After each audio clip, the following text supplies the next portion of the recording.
Hi friends, good evening. So, it's dinner time and my dinner for tonight is this one. So, I don't have rice again. So, this one is tofu and I have egg. As you can see, yan, sunny side up.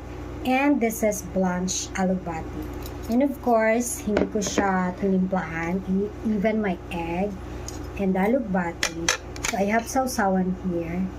This is suka na maanghang and tuyo. So ayan na mga friends. So let's eat.